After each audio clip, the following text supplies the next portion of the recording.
Túlia. Meu boa tarde aí para todos e todas. Hoje é dia 2 de outubro de 2012, terça-feira.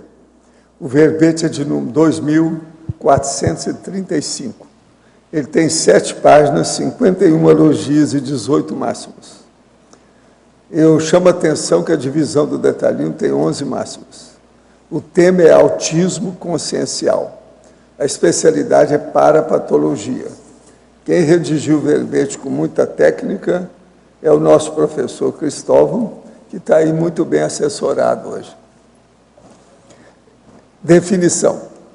O autismo consciencial é a condição antievolutiva de fechamento da consciência em si mesma, de modo consciente ou inconsciente, caracterizada pela criação mental de mundo autônomo, com apego excessivo aos próprios valores, determinando isolamento em maior ou menor grau de realidade exterior, comunicação deficiente, dificuldade de estabelecer relações interconscienciais sadias, comportamento arredio, limitado e com interesses restritos.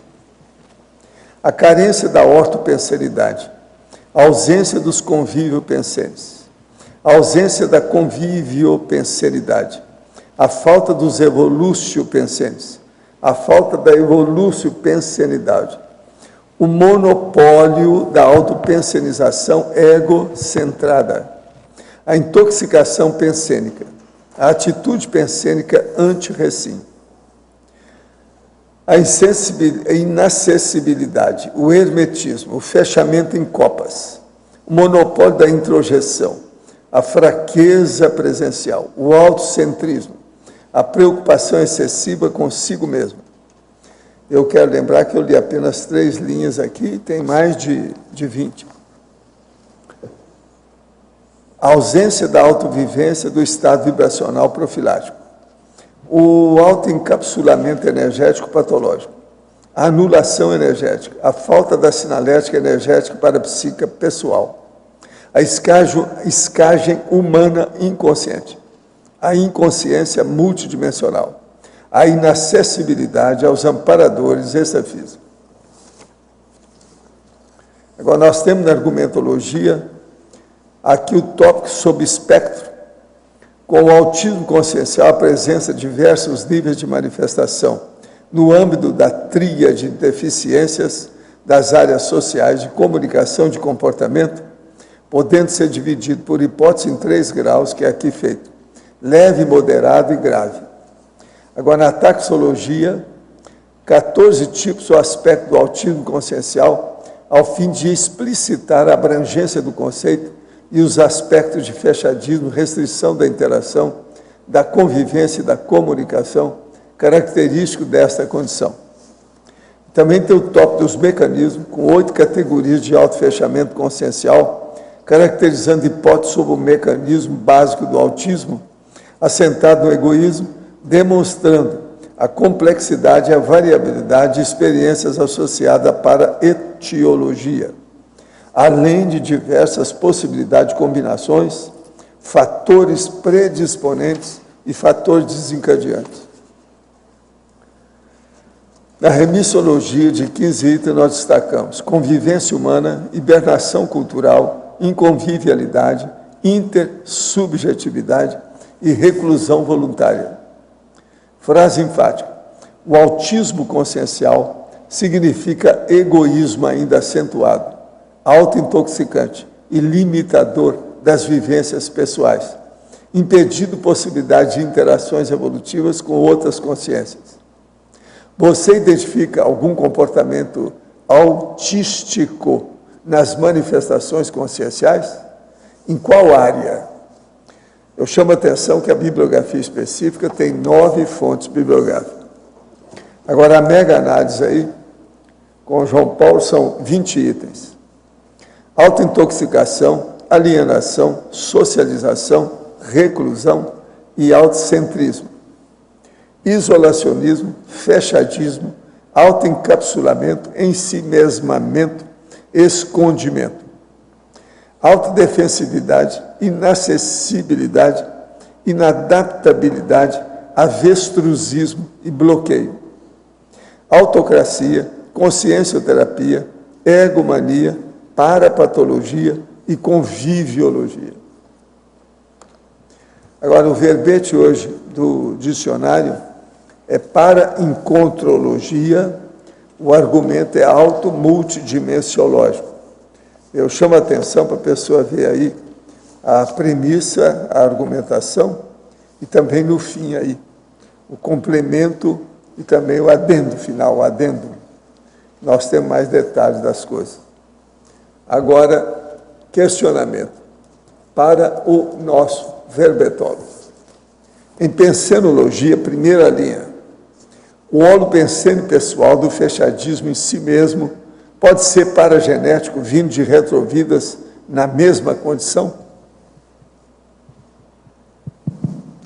Alô? Sim, eu até coloco ali na exemplologia duas condições que o autismo pode ocorrer.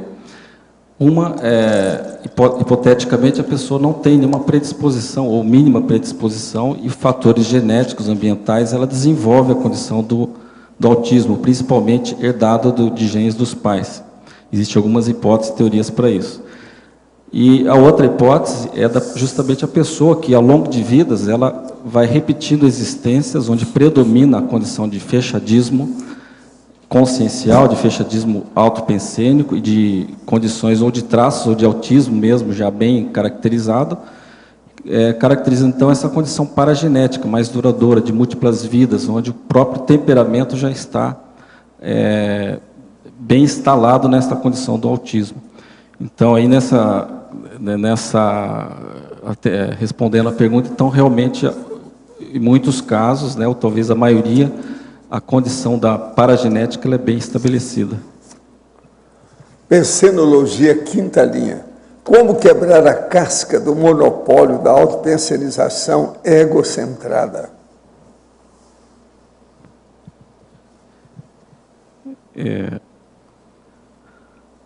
Bom, para quebrar essa casca, depende aí do nível, do grau que a pessoa encontra nessa condição. Se você pega a pessoa no autismo clássico, bem estabelecido, bem acentuado, até com retardo mental grave, esses autistas que são chamados de autistas carapaças são, às vezes, quase que impenetráveis. Então, tem que ter, nessa condição, às vezes, muita paciência, muita insistência, mas o canal mais importante para você estabelecer a quebra dessa carapaça é estabelecer um vínculo de comunicação. O elo de interação social, vamos dizer assim, ou de convívio, ele se estabelece através da comunicação. Então, se você consegue uma comunicação mínima, mesmo com uma pessoa que, às vezes, há casos de autismo, onde a pessoa não fala, não tem praticamente nenhum gesto, nenhuma expressão de comunicação, às vezes ela consegue, com o tempo, algum sinal, levantando um dedo, piscando um olho, alguma coisa, que pode estabelecer o nível de comunicação para pedir alguma coisa e ser solicitado naquele pedido. Então, nesse nível, a comunicação ela vai, aos poucos, favorecendo essa interação e quebrando essa carapaça. E os níveis já, a pessoa não é tão fechada nesse ponto, aí o processo de se comunicar mesmo, aos poucos, procurar se interagir, né? A experiência da interação e da convivência que vai, aos poucos, quebrando esse processo. Enfatologia, página 2, sétima linha. A evitação de olhar nos olhos dos outros pode ser um autismo borderline? Eu diria que já é um traço de autismo. Esse é um dos principais sintomas do autismo, a pessoa não conseguir olhar nos olhos dos outros. Porque olhar nos olhos dos outros já talvez um dos primeiros gestos da comunicação não verbal que a pessoa estabelece com a outra pessoa. Quando ela olha, já está estabelecendo um vínculo de comunicação e um vínculo de interação também social. E então, esse é um traço bem característico, né? O próprio Bill Gates, ele tem essa característica, ele relata que ele tem essa dificuldade de olhar nos olhos dos outros, que ele é considerado um autista leve. Uma consim pode ter sido esquizofrênica numa retrovida e ser autista na vida atual? É possível haver alternância entre essas duas alterações mentais? Bom, eu não tenho como responder essa pergunta, eu acho bastante complexa. Mas, assim, hipoteticamente, eu diria que sim, que é possível. O próprio o Bleuler, né, o Eugene Bleuler, que é esse psiquiatra suíço, quando ele escreveu o termo autismo, foi para crianças esquizofrênicas, que ele observou que algumas crianças tinham esse isolamento, ela se isolava do contato social com as outras pessoas, então foi aí que ele cunhou, que ele descreveu esse nome autismo. E muitas crianças autistas podem, ao decorrer da patologia, também desenvolver esquizofrenia. E muitos esquizofrênicos desenvolvem traços autísticos bem característicos. Então, não dá para separar uma coisa da outra. Seriam condições comórbidas ou coexistentes que, em tese, poderiam estar acontecendo. Cristóvão, eu queria falar de um autista que talvez você não tenha tocado aqui, que é importante. São aquelas pessoas tertulianas que vêm aqui um ano e não falam nada. Essas são autistas 100%, tá certo? Agora aqui, fatologia, terceira linha. Poderia comentar a relação entre a autovitimização e o autismo consciencial? Bom, o processo de autovitimização está muito relacionado ao egocentrismo. E o autismo é uma condição, como está descrito em várias partes aí do verbete, caracterizada por egoísmo acentuado, egocentrismo intenso. Então, a condição da autovitimização é a condição onde a pessoa, como ela muitas vezes não tem autoconfiança em si, né, ou ora ela oscila para supervalorizar os seus trafores ou desvalorizar os seus trafores. Então, ela acaba se pondo numa condição que não tem capacidade, que não tem condição. E o outro lado também, que muitas vezes o autismo, como a pessoa, principalmente com as pessoas que têm um nível de desejo de interação e não conseguem, elas ficam frustradas, pode até ter processos depressivos e se auto-vitimizar nessa condição também por frustração de não conseguir interagir. Agora, um aspecto que eu já notei dos autistas, tertuliano autista, é o seguinte: eles são sempre retardatários. Na opinião do Verbetol, quais os ganhos secundários provenientes do autismo consciencial? Olha, eu não sei se seria propriamente ganho secundário. Eu encaro mais como um mecanismo de defesa. A pessoa ela chega numa condição onde a realidade externa se torna tão desagradável, tão, às vezes, insuportável, difícil de conviver, que a melhor opção, ou a opção que ela encontra, é de se fechar. Isso é descrito, por exemplo, até por algumas linhas psicoterapêuticas em campos de concentração da Segunda Guerra, onde a pessoa, a única maneira que ela se encontrou daquela realidade tão difícil foi realmente ela se fechar. E, às vezes, ela acaba desenvolvendo essa condição do autismo a partir daí. Seria uma condição desencadeante ou predisponente para alguns casos. Professor, o que o senhor acha da neurolinguística? É possível programar a sua vida através da linguagem? Olha, a neurolinguística, do jeito que foi feito, é igual Silva Mind Control. É para hipnotizar e fazer lavagem cerebral nos outros para ganhar dinheiro.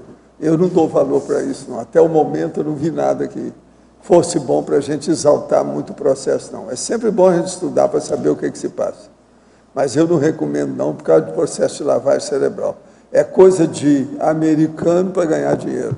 É capitalismo selvagem. É igual Silva Mind Control, foi feito para isso também.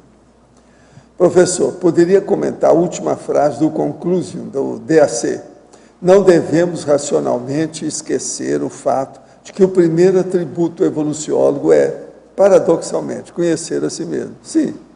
Como é que uma pessoa vai conhecer bem os outros se não conhece nem ele? Primeiro ele tem que conhecer a si mesmo, é isso aí que nós... Essa é a premissa, essa aí é a conclusão, esse é o princípio. Uma pessoa, para conhecer os outros, ela tem que conhecer alguma coisa de consciência, então ela tem que conhecer a si mesma. Ela tem que ter uma noção do conscienciograma muito avançada. Porque senão, como é que ela vai trabalhar com a evolução dos outros? De que modo? Que ela vai ser assistente de alto nível? De modo que é uma coisa mais do que lógica e racional. Agora, gente, queria mostrar para vocês fatos e parafatos. Ó, Baben, então uma beleza isso aqui. Fatos e parafatos da Cognops, Foz do Iguaçu, 2011. Tem 100 e tantas páginas, está sendo vendido por R$50 lá na Epígrafe. E vai ser lançado agora no dia 13, né? 13. Então, daqui 11 dias vai ser lançado oficialmente lá no Discernimento. Agora, aqui tem o resumo de tudo. A nossa vida está toda aqui, tecnicamente, etc., apresentação, serviços, pesquisas, que vocês pensarem.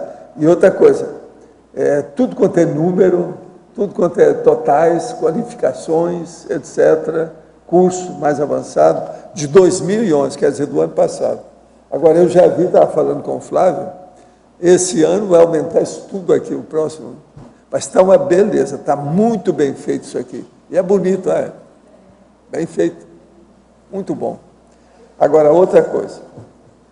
Nós temos aqui higiene consciencial, a terceira turma é daqui 3 dias, que vai ser feita aí higiene consciencial, que é o curso, que é com o doutor Eduardo Martins e o professor Rui Bueno.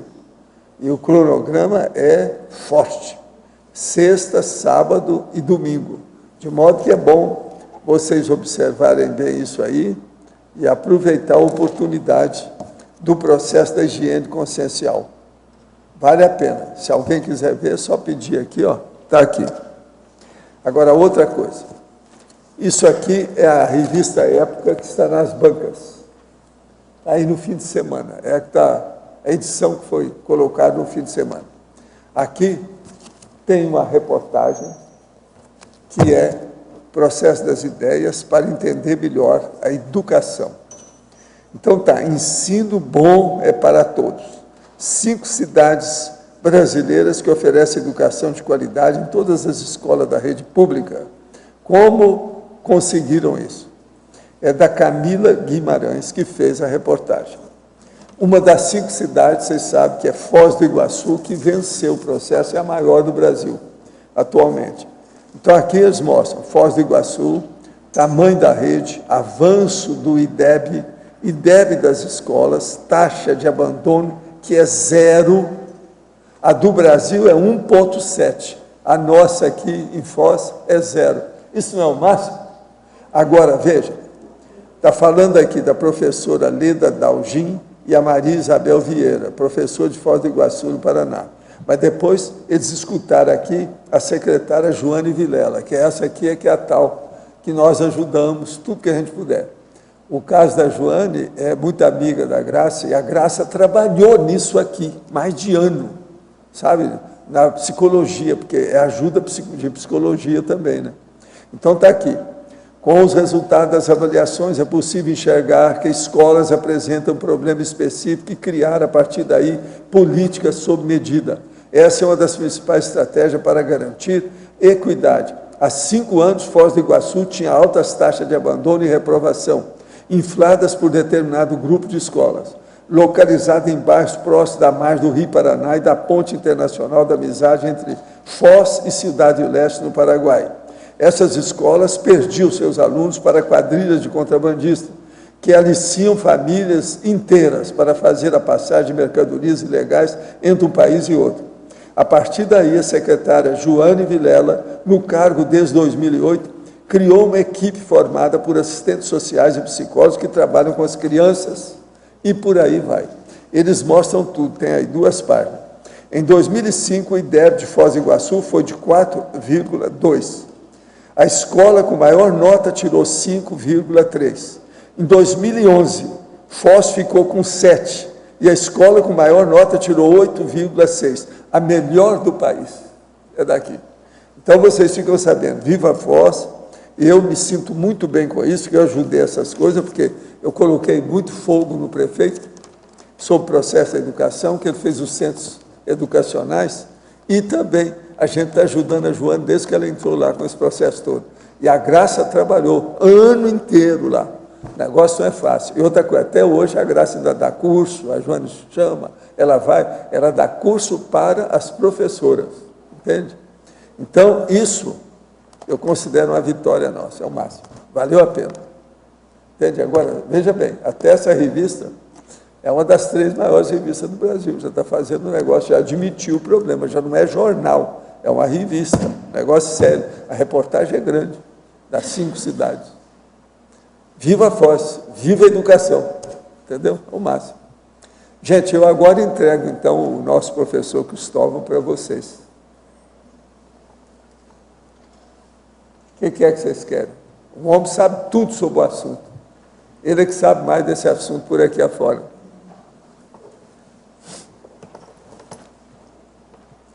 Quem é que é autista aí? É bom perguntar para ele a hora. Nós estamos fazendo uma força danada aí, mas é que parece que entre vocês não tem ninguém. Geralmente essa turma que é autista aqui, tertuliana, eles chegam, eles são retardatários. Pode ser que lá venha ainda.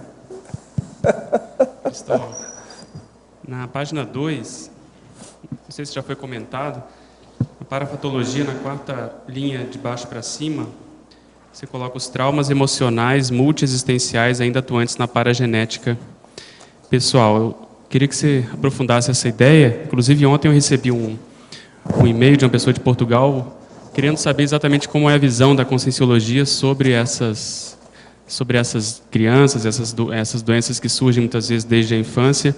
Qual que é a nossa visão? Então, se puder aprofundar essa ideia, vai ajudar. Obrigado. Esse tópico aí eu coloco até lá nos mecanismos de autofechamento, né, da consciencial, que um deles é o trauma. A pessoa tem um trauma, e o trauma ele é muito relativo, ele depende da condição da consciência naquele momento. Então, um trauma pequeno, uma pessoa extremamente debilitada, fragilizada, pode ser um mega trauma, vamos dizer assim. E um trauma, às vezes, muito grande, uma pessoa, vamos dizer assim, que tem bastante bagagem consciencial, experiência, pode ser mínimo, né? Às vezes, uma dessoma pode ser um grande trauma para uma pessoa, dependendo da condição, e para outra não significar absolutamente nada. Então, depende dessa condição, que eu chamo de condição predisponente. E isso pode gerar um mecanismo de medo. Quer dizer, a pessoa ela se retrai por medo de fazer, e mesmo inconscientemente, isso pode vir forte de uma vida para outra, ela não sabe, mas o psicossoma dela fica tão alterada que ela não consegue fazer as coisas normalmente como ela deveria fazer. Aquele medo, às vezes, acaba paralisando a pessoa. E isso pode levar ao mecanismo de autismo. Existe um autor que chama o Hermínio Miranda, que ele escreve sobre o autismo, né, sobre a visão espiritual. A hipótese dele é que as pessoas autistas, elas não querem ressomar, elas têm medo de ressomar. Isso pode estar ligado a experiências desagradáveis, traumáticas do passado. E ele disse até que o defeito cerebral que ocorre, né, da parte da neurologia, da neurobiologia, seria justamente por essa resistência de querer ressomar e não instalar o aparato, vamos dizer assim, do paracérebro no cérebro. Isso é uma hipótese que ele traz também. Obrigado. 2 perguntinhas. A primeira é a questão aqui deixa eu ver, na perfilologia, masculinologia e na feminologia, a segunda palavra, o que significa se é ASP? O ASP. O ASP são os portadores da síndrome de Asperger. Então, esse é um nome, assim, uma espécie de um nome mais popular, um apelido assim que se dá. Existe até comunidades na internet, são comunidades ASP, que são esses grupos, né, desses portadores dessa síndrome que fazem, de certa forma, uma ajuda, né, entre si. Está explicado ali mais adiante, né? Isso. E outra coisa na teorologia, poderia explicar ou ampliar a teoria dos neurônios espelho. Ok, essa teoria, ela é uma teoria relativamente recente, onde se descobriu em macacos que a pessoa, por exemplo, quando ela faz um movimento de levantar o braço, são ativados certos neurônios motores, né, relativo àquela função que a pessoa executou. E eles descobriram, quando a pessoa olha para uma pessoa fazendo o mesmo movimento, ou seja, de levantar o braço, aquela mesma área é ativada no cérebro da pessoa. Isso é chamado de neurônio espelho. São esses neurônios que não têm uma área definida, são espalhados por todo o cérebro, o córtex cerebral. Qual é a relação disso com o autismo? Eles descobriram que os autistas têm deficiência nesses neurônios especificamente, quer dizer, é uma hipótese para explicar boa parte do mecanismo de desenvolvimento do autismo. Então, o que isso leva? Leva que o autista ele acaba não... quando a pessoa faz um gesto, alguma coisa, ele acaba não percebendo o que a pessoa está fazendo, ou seja, ele não consegue compreender a ação dos outros. Então, esse é o mecanismo cerebral para que ele tenha uma dificuldade de interação com a pessoa, porque a pessoa faz alguma coisa e ele não percebe, ele não compreende. Isso já é uma primeira dificuldade para a pessoa compreender o outro. E isso gera uma outra teoria que foi desenvolvida, que é chamada teoria da mente, que diz que o autista ele não consegue está associado ao processo cognitivo, ele não consegue fazer representações do mundo externo, ou seja, todas as sensações, percepções que ele tem, ele não consegue, de certa forma, traduzir isso em uma linguagem, uma simbologia. Isso é chamado de representação primária, e tem também a representação secundária, que é você não dar um nome à própria representação, que é o início do processo da linguagem. Então, ele não tem uma representação do próprio mundo, e, consequentemente, ele não percebe o outro, ele também não tem representação do mundo do outro. Isso é chamado teoria da mente. É uma teoria que vários livros hoje trazem como uma das principais teorias para explicar o autismo. É uma teoria psicológica, mas também neurobiológica, porque ele tem relação aí com os neurônios, com o próprio cérebro. E isso faz com que, quando a pessoa vai interagir com outra, o que acontece? A pessoa não consegue perceber principalmente a comunicação não verbal da pessoa. Tanto verbal quanto não verbal, mas principalmente aqueles gestos que a pessoa faz, que trazem muito da comunicação, da intenção do que ele está querendo falar. Então ele fica praticamente sem compreender a intenção do outro. Esse é um dos motivos também que ele acaba se fechando. E fica também com a falta que a gente chama de habilidade social ou inabilidade social, porque ele não consegue saber o que o outro quer dizer para ele, e ele também não consegue se expressar adequadamente.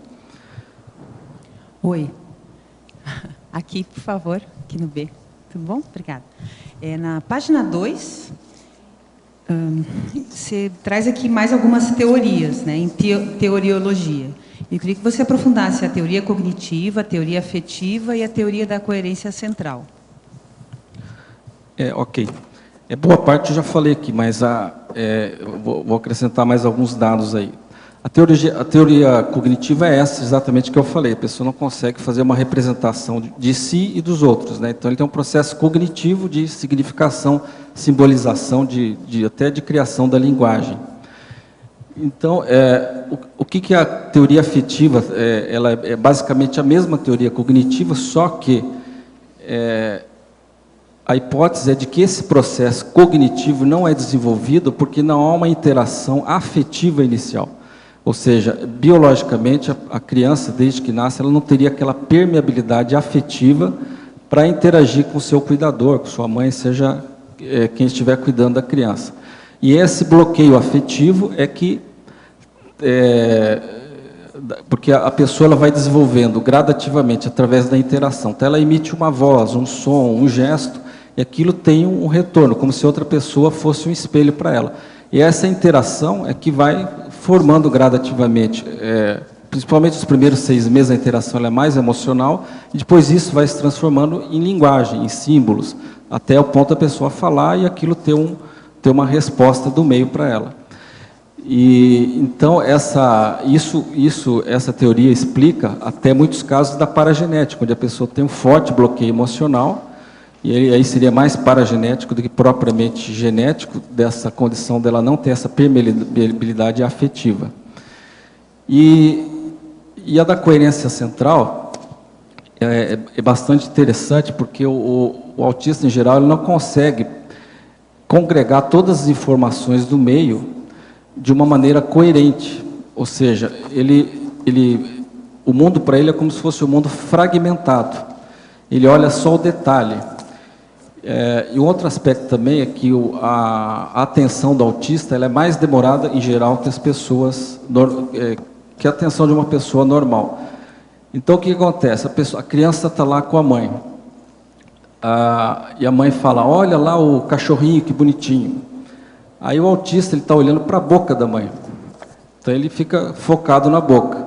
E ele leva 5 até mais segundos para desfocar daquela boca e olhar para o cachorrinho. A hora que ele olha para o cachorrinho, a mãe já está fazendo outra coisa. Então, uma dificuldade enorme de interação. Ele é muito focado no detalhe, tudo fragmentado. Às vezes ele olha para a mãe, ele vê o olho, vê o nariz, vê a boca, mas não vê o rosto. Ele não consegue processar todas aquelas informações e formar um rosto com significado coerente central. Isso é chamado de teoria da fraca coerência central. Então, todos esses processos explicam boa parte do mecanismo de funcionamento do autista. Uma pergunta sobre isso. Você acha que, uma pergunta até meio óbvia, a falta de recepção de afeto, a falta de abraço, a falta de carinho, intensifica mais essas características? E, além disso, a área de trabalho das pessoas, não sei se são as pessoas que têm essa característica que buscam uma determinada área, ou a área de trabalho também pode interferir, a maior ou a menor, nessa característica?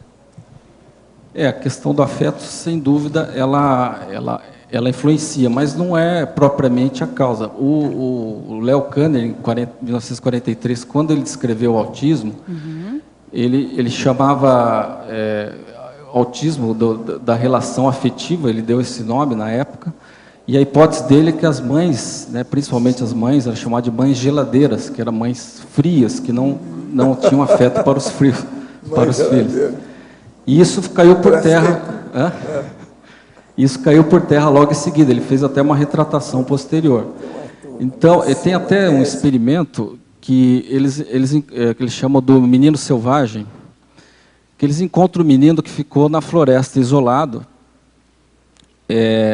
durante 10, 15 anos, e essa pessoa tinha características todas de autismo. E aí ela foi integrada à sociedade, foi feita uma série de interações com as pessoas, desenvolvimento de comunicação, e a pessoa continuou autista. E nesse mesmo trabalho a pessoa descreve uma outra pessoa que conviveu nas mesmas condições isoladas, e depois de integrada à sociedade, lá com seus 15, 20 anos, a pessoa teve uma vida normal de interação social, de comunicação. E a hipótese é que o processo é mais inato da pessoa, ela tem aquela predisposição de fato para desenvolver. Agora, sem dúvida, a gente sabe que a pessoa que não tem afeto vai ter algum tipo de desajuste. Não necessariamente vai desenvolver um autismo. Chega nesse nível. Tá. E sobre a carreira de trabalho, a área de trabalho, não sei se você chegou a associar. Eu não entendi você podia repetir? As pessoas que têm mais tendência ao autismo, elas poderiam escolher uma determinada área de trabalho com menos relação humana social, ou você acha que isso é só... Sem dúvida. O problema, assim, a questão profissional, em torno de 25% dos autistas é que vai, de fato, conseguir ter uma profissão. E, em geral, são esses de alto funcionamento, e principalmente os Asperger, que tem uma cognição normal, que tem uma linguagem normal, apenas um déficit na interação social e os hábitos mais restritos e limitados. Então, essas pessoas conseguem desenvolver até com certo brilhantismo em algumas áreas. Por quê? O autismo, que eu falei lá na teoria da coerência central, ele é muito... E principalmente uma questão que a gente chama de funções executivas, ele é muito apegado a um assunto só, a um tópico só, a uma rotina. Então, ele tem dificuldade de sair daquele padrão de rotina. E, em geral, estuda muito um assunto. Então, é comum a criança autista se interessar, por exemplo, por trens, por naves espaciais, dinossauros, por exemplo, e ela fica fixada naquilo. Então, se a pessoa ela for canalizada para aquele assunto, ela pode fazer com muito detalhismo e muito bem aquela profissão. Então, na área de informática, por exemplo, a pessoa que ela é muito detalhista, ela fica fixada naquele processo, ela pode ser até quase que, muitas vezes, são geniais essas pessoas. Então, realmente dá para aproveitar muito. Essas profissões de automação, por exemplo, que tem o trabalho repetitivo, em geral, os autistas saem muito bem nesse tipo de profissão. Tá. Obrigada. Pessoal, aqui no B. Na sindromologia, você pode comentar a terceira, a quarta e a quinta. Eu queria saber qual é a característica que difere uma da outra. A síndrome de Kanner, Asperger, não sei se é assim que pronuncia, e a síndrome de Rett. Página 4, sindromologia. Não perder esse... Qual que você quer saber? Assim, de Kanner? Terceira, quarta e quinta. E Asperger de Rett. Bom, a síndrome de Kanner é o autismo chamado autismo clássico, né? O autismo tem várias classificações, mas assim no espectro ele é dividido em 4 categorias. Uma é o autismo clássico, que foi que o Leo Kanner descreveu lá em 1943, e até hoje essa descrição dele é válida. E é o autismo que é caracterizado pelo esse déficit importante na interação social, déficit importante na comunicação. 50% dessas crianças não falam, não chegam nem a falar, e por retardo mental, por déficit cognitivo também importante. A grande maioria dessas crianças tem retardo mental. Então, esse é o autismo clássico, que é chamado de autismo de Kanner, ou síndrome de Kanner também. E aí, variando, existe um grau mais leve, a síndrome de Asperger, que é um autismo onde a pessoa tem déficit importante na interação social, interesses restritos, né? Foco, como eu falei, a pessoa é muito focada num assunto específico, mas não tem atraso na linguagem e não tem atraso cognitivo. Tem vários exemplos aí de autistas considerados Asperger, né? Que eu trago aqui um exemplo, que é a Temple Grande, que ela é doutora em psicologia animal. Especula-se que o Bill Gates seria um Asperger também. O próprio Einstein, né, ele é descrito como possivelmente ser portador da síndrome de Asperger, ter sido portador, né?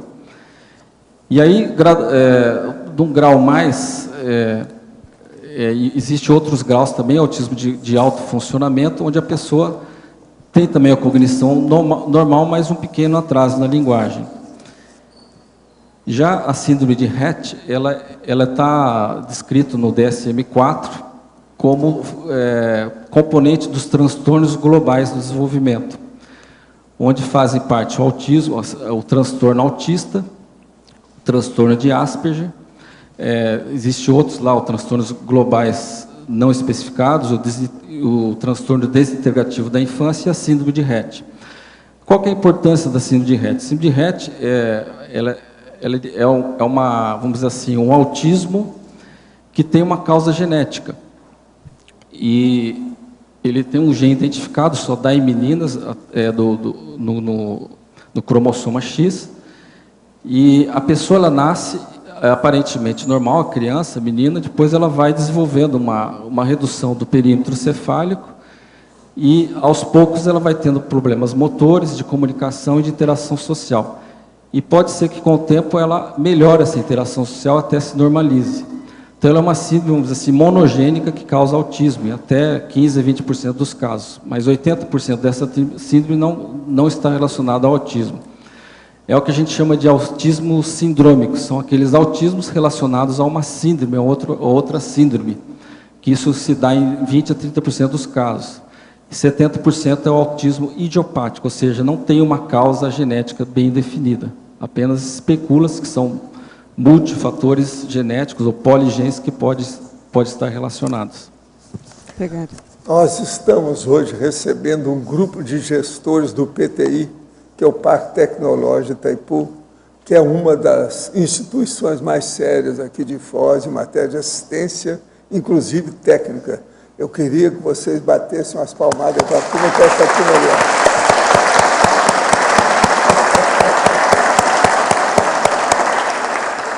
A casa de vocês, tá certo? Agora, baseado na sua definição, qual a diferença do autista consciencial para o psicopata? Bom, durante muito tempo se achou que o autismo, por exemplo, não tinha sentimento. E pelo contrário, ele tem bastante sentimento, ele apenas não consegue processar adequadamente esse sentimento e principalmente expressar esse sentimento. Então a pessoa tem afeto, tem emoção, e embora possa parecer uma pessoa, em muitos casos, totalmente indiferente e alheia ao mundo. Já o psicopata é aquela pessoa que ele realmente não tem sentimento, ele não se importa com o sofrimento do outro, com o que o outro com o que ele vai causar para o outro, ele só pensa na sua satisfação pessoal. Então isso seria uma diferença, eu diria, significativa entre essas duas condições. Professor, gostaria de saber por qual motivo algumas consciências que não são cristãs exaltam o J. Cristo como modelo de perfeição moral a ser seguido, como, por exemplo, Ramatiz, que o faz em diversas obras psicografadas. Não seria isso uma evidência de que o J. Cristo é mesmo uma consciência evoluída, gabaritada e moral? Não. O Ramatiz, ele seguia as coisas do momento.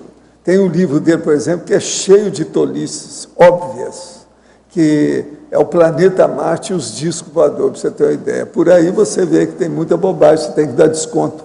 Ele não é grande personalidade assim, não. E agora, o J. Cristo, ele era uma criança, né, um rapazinho, que estava desenvolvendo a mediunidade. Aí os caras todos pegaram aquilo, exaltaram, acabaram com a maior personalidade da época, tentaram sepultar a vivência do nosso amigo lá, que era o Apolônio de Tiana, que é muito superior a ele, viveu mais tempo. Mas eles acabaram com a memória do Apolônio para exaltar o J. Cristo, para fazer a religião. Agora, isso tudo está errado. Por isso é que o cristianismo, eu pergunto para vocês, eles têm feito mais coisa boa ou mais coisa ruim? Porque a maioria das guerras, depois do cristianismo, tudo tem alguma coisa de cristianismo no meio. Eles brigam o tempo todo. Outra coisa, nós estamos vivendo no século XXI. Até hoje, os papas estão na monarquia. Olha o jeito que o papa veste. Olha o jeito que um bispo veste, um arcebispo, um cardeal. Quer dizer, o negócio é de vomitar. Eles desviaram tudo, fizeram do jeito deles. É o direito canônico. De modo que não vai nesse bico, não. Uma outra coisa agora, ao verbetógrafo. Poderia fazer uma comparação entre o autismo consciencial e o fechadismo grupal, pois há um agravante quando um grupo de consciência se fecha para neopensentes e não tem intenção de interagir com outros grupos. Isso seria um tipo de autismo consciencial, que eu até descrevo ali na taxologia. É o grupo que se fecha, obviamente as pessoas têm o autismo individualmente, né, consciencial, mas o que caracteriza mais é aquele grupo está fechado e é, às vezes, inabordável, acha que é dono da verdade, que sabe tudo. Então, é uma condição aí muito importante do autismo, né, um tipo, vamos dizer assim, de autismo consciencial. Professor, poderia comentar sobre o caso de materialização da irmã Josefa, ocorrido em Uberaba? Olha, o caso todo lá foi o seguinte: nós estávamos no Rio de Janeiro, o Chico Xavier e eu, estávamos escrevendo, atendendo gente no Rio. Então, saiu uma revista em que uma reportagem lá do Fatos e Fotos e outras mais, que traziam a materialização de uma mulher que estava, a aparência, vestida de freira e que se comunicava com o nome de irmã Josefa. Não é irmã Josefina, não, o jeito de ser feito, não, é Josefa. Agora, o que se passa? Em vista disso, nós queríamos fazer pesquisa para ver se a médium era real, autêntica, ou se era mistificadora, farsante. Agora, para isso, então, o Chico Xavier tinha um repórter do Cruzeiro que era muito amigo dele. Então, o Chico tocou no assunto e esse rapaz tinha telefonado para lá.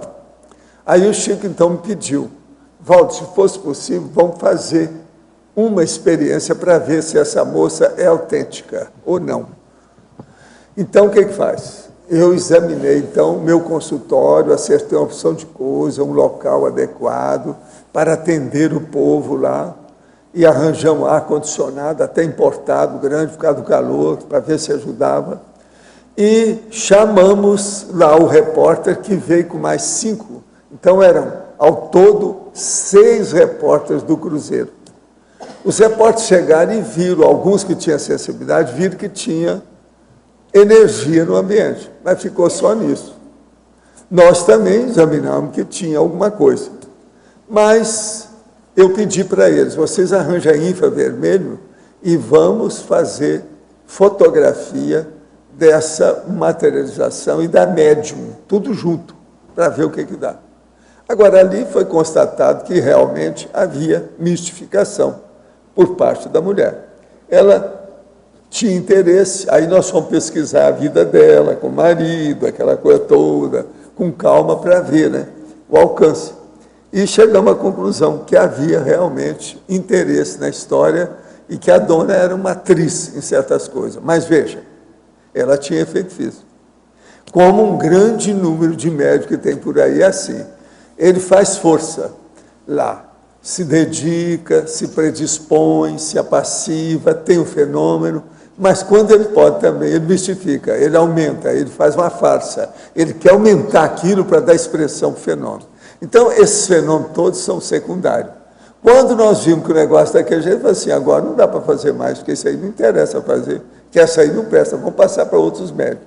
Mas, aí, o que acontece? O rapaz, que era o amigo lá, esse que era o repórter, telefona para o Chico então me passa o telefone e ele fala para mim, doutor Valdo, nós queremos pedir ao senhor para o senhor sair com o Chico de viagem e não falar para onde vocês vão. Porque aqui no Cruzeiro eles resolveram fazer uma tempestade publicitária em cima do caso. E eles vão fazer em cima do senhor, porque foi o senhor que abriu o local para fazer a pesquisa. Agora, o que é que se passa? Seria bom o senhor e o Chico sumir uma temporada, vai para uma fazenda para ninguém ficar sabendo, porque todo mundo vai dar em cima disso, vai ser uma controvérsia danada. E é isso que o Cruzeiro quer para poder vender a revista, porque a revista está com a tiragem muito baixa. E nós achamos que se fizermos um escândalo em cima, eles decidiram que vão fazer a tempestade publicitária em cima dos senhores. Aí eu falei assim, aí o Chico estava perto de mim e falou assim, Chico, eu estou vendo aqui o que vai acontecer. Eu devo falar? Eu falei assim, fala, meu filho, fala para ele. Então eu falei assim, olha, eu estou vendo aqui o seguinte, estou vendo aqui na minha frente, o Cruzeiro vai vender muita revista. Durante algumas semanas vocês vão vender. Na verdade, não foi 2 semanas, foi quase 4 meses que eles venderam a revista, muita. Mas aquilo vendia que era uma loucura, por causa da controvérsia que aquilo saiu. Mas então eu falei, ó, vai vender muita revista, agora depois vai morrer tudo. E vai pegar o condomínio acionário aí do Chateaubriand, com esse negócio todo dos diários associados. A maior briga vai ser de vocês com vocês mesmos. Eu falei assim, mas o que é isso que o senhor está falando? Isso aí, o que é isso? Eu falei assim, eu não quero ser boca de sapo, eu estou vendo o que vai acontecer. Não vai ficar pedra sobre pedra no processo do Cruzeiro, você vai fechar tudo. Depois daquele sucesso, quer dizer, a hora que der aquela iluminação do fogo, vai virar só cinzas, mais nada. E eles, dito e feito, o que eu fiz? Eu e o Chico escapamos, fomos para uma fazenda no sul de Goiás, e fomos lá trabalhar na fazenda lá do nosso amigo Otoniel, lá na Mateira, que é uma fazenda que ele tinha no sul de Goiás. E depois, nós tivemos que estar fugindo dos outros, porque o povo está tudo em cima da gente. Mesmo quando nós saímos, está todo mundo, uma loucura. Foi preciso escapar desse povo. Tudo aconteceu do jeito que eu falei. Houve aquele boom, venderam revista demais, a médium nunca mais apareceu com muita coisa, porque a gente mostrou que realmente não prestava, eu não respondi nada, o Chico não respondeu nada, 17 médicos apareceram para defender a gente lá na situação, porque nós queríamos fazer pesquisa. Ninguém está dizendo que a média era legítima, autêntica, ou se era farsante, mistificadora. O problema era fazer pesquisa, mas eles não quiseram, não. Quiseram meter o pau. Aí o povo criou, fizeram livro para isso, fizeram filme, pequenos filmes de documentário sobre o assunto, milhões de coisas. Eu só sei que o negócio começou lá para mais ou menos fevereiro de 64 e foi até maio. Eles venderam 15 milhões, 550 mil exemplares que nós montamos. Eu tenho uns exemplares da revista lá embaixo, tem cópia. 15 milhões, 550 mil exemplares das revistas sobre o assunto. Agora, vocês pensaram, o negócio deu um dinheirão para segurar a barra. Depois o negócio... Depois disso, eles tentaram colocar até mensagem psicografada pelo Chico para ver se recuperava a situação, não adiantou nada. Afundou tudo. Agora, o melhor da história. Tempos depois que o negócio já tinha fechado, então lá da edição, lá do Cruzeiro, o povo que estava desfazendo os locais, as instalações, aquele negócio, me telefonaram no Rio. Doutor, me disseram que o senhor se interessa pelos os gibis, a história em quadrinho. Nós temos aqui uma coleção que seguiu as coisas do Diário Associado, que é o Guri. Tem uma sala cheia dessas revistas. Seria bom o senhor vir aqui para ver se o senhor se interessa por isso. O que é que eles fizeram? Me deram as revistas. Eu quis comprar, pagar, eles não quiseram, me deram. Eu enchi um carrão com as revistas e levei para a coleção. Tem muitas delas que estão aí, na gibiteca. Entende? Agora, aproveitei para ver o lugar, estava tudo já em pedaço, né? Como se tivesse tido uns furacão, um terremoto lá. Não tinha mais nada, a redação, aquele negócio, tudo já tinha ido para o espaço. Acabou tudo. Teve até um processo lá que eles falaram que tinha um negócio de crime no meio, um processo que aconteceu tudo depois. Colocaram até o nome do negócio, saiu nos jornais depois, tal. E ficou por isso. Está entendendo? Essa é que é a materialização de Uberaba. Agora, a gente queria fazer mais pesquisa, mas depois dessa, deixa para lá. E eu fiz pesquisa depois disso sozinho, né? Quando eu deixei o movimento espírita, eu fiz pesquisa no Brasil e no exterior. E junto com os americanos. Eles viram muita coisa. Fizemos filmes, uma opção de coisa. Valeu para a gente ter experiência e não confiar muito em imprensa nenhuma, né? Você tem que ir com calma. Porque a imprensa marrom é um fato. Agora, esse foi o maior, vamos dizer, evento de imprensa marrom que eu passei na minha vida até hoje. E outra coisa, o nome que eles usaram é essa: nós vamos fazer uma tempestade publicitária em cima de vocês. Foi mesmo, tempestade publicitária. Eu fiquei conhecido no exterior, tudo quanto é lado, o que é que tinha, como é que é. Outra coisa, tinha muita gente que me levou a sério, que queria que eu fizesse mais pesquisa. Em muito lugar, eu falei, não vou entrar nessa com essa imprensa que está aí, isso é um perigo. Vou fazer por minha conta, calado. Foi o que eu fiz, até fora do Brasil. Mas, Valdo, uma dúvida. Quando te ligaram, essa pessoa que te ligou, ele ligou sem a diretoria, lá o pessoal saber, ou ele queria te avisar ele mesmo? falou, houve a reunião da diretoria da revista e eles falaram, isso é uma beleza. É a oportunidade nossa de vender a revista, porque o negócio estava pelas pernas, o negócio estava ruim. Eles ainda conseguiram viver ainda quase um ano, parece, por aí assim. Mas quando morreu te tudo. ligaram, eles sabiam que iam te ligar para te avisar? Não, ele me falou claramente, doutor Valdo, eu sou amigo do Chico desde Pedro Leopoldo. Eu quero dizer para o senhor, saia com ele, vai para o fim do mundo e não fala onde vocês foram. Realmente, nós fomos lá para Mateira, passamos uns dias lá, depois eu fui para Angra dos Reis, os jornalistas nos descobriram, foi preciso fugir, cair fora. Depois nós fomos para o Rio, estava uma multidão em torno da gente, tudo para falar besteira. A gente não queria falar, porque o negócio, eu ia meter o pau no Cruzeiro, eu ia pôr mais fogo no negócio. Eu ia explicar isso para eles, não adiantava nada. O Chico falou assim, não, melhora não. Aí veio uma mensagem do Emmanuel, através do Chico, não falem nada, fique quieto, deixa passar onda. Cada uma intenção deles. Agora, tudo aconteceu do jeito que eu previ. Outra coisa, nunca mais eu vi nenhum desses 6 repórteres. Teve um deles até que eu queria encontrar para fazer um negócio lá, para ver umas coisas. Eles fugiam de mim, estavam com medo da gente.